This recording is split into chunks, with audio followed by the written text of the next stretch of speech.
Bonjour à tous, c'est Chronique de l'Atlas. Bon voilà, c'est fait, le Real Madrid est champion d'Espagne. De toute façon, depuis le match nul du Barça contre l'Atlético et la victoire du Real contre Bilbao qui a suivi juste après, on savait tous que c'est ce qui allait arriver. Et moi perso, de toute façon, depuis la reprise des championnats, même à l'époque où le Barça était encore premier, j'étais sûr et certain que c'était le Real qui allait gagner le championnat. Et j'en avais parlé dans cette vidéo d'ailleurs. Mais on se rend compte que le titre des Madrilènes, il est très contesté. Il y en a beaucoup qui s'en prennent à l'équipe de Zidane en disant qu'ils ont été favorisés par l'arbitrage. Et il y en a aussi qui critiquent le Real à cause du jeu trop défensif qu'ils ont proposé. Donc je vais vous donner mon avis sur cette polémique, en vous disant si les critiques contre le Real elles sont justifiées ou pas, et surtout si les Madrilènes ont mérité de gagner leur titre de champion d'Espagne. Donc c'est parti pour cette vidéo.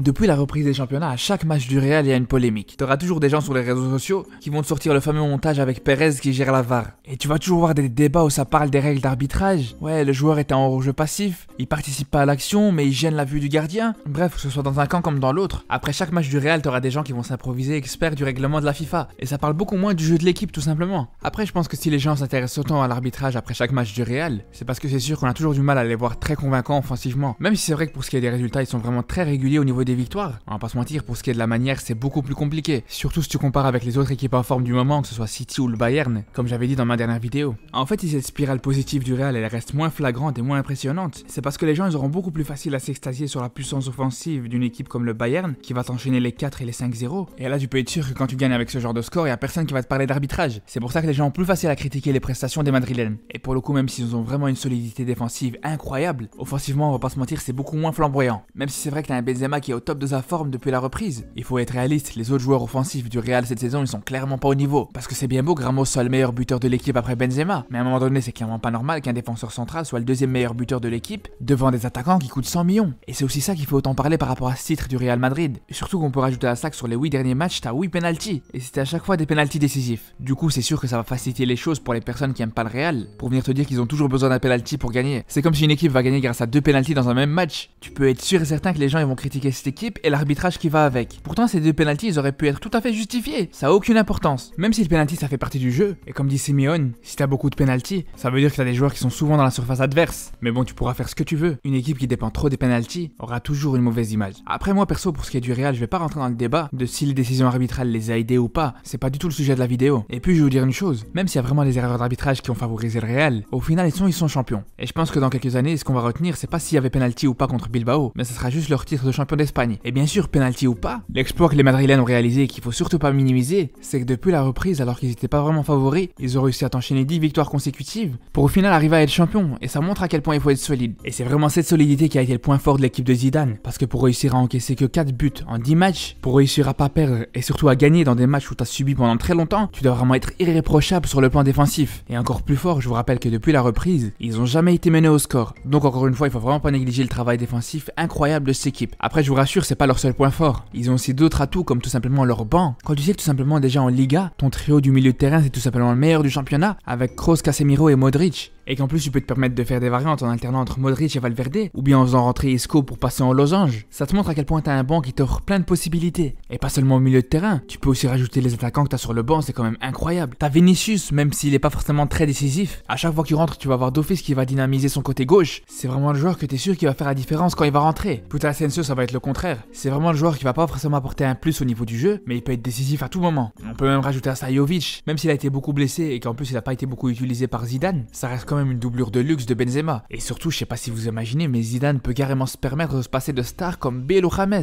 Et pour le coup, justement, comme j'avais dit une fois sur un tweet, perso, je trouve que la plus grande différence entre le Barça et le Real, ça reste tout simplement les joueurs qu'ils ont sur le banc. Même si attention, c'est vrai qu'il y a aussi le collectif. Parce que si l'équipe de Zidane elle est aussi solide, s'ils peuvent se permettre de se passer de plusieurs de leurs stars, et s'ils enchaînent autant les résultats positifs, c'est surtout grâce à cette cohésion entre les joueurs et le coach. Et ça aussi c'est quelque chose qui manque cruellement au Barça. Et c'est comme ça que le Real a gagné son titre de champion d'Espagne. Donc voilà, j'espère que vous avez aimé cette vidéo. Sur ce, je vous dis à la semaine prochaine. Et d'ici là, prenez soin de vous.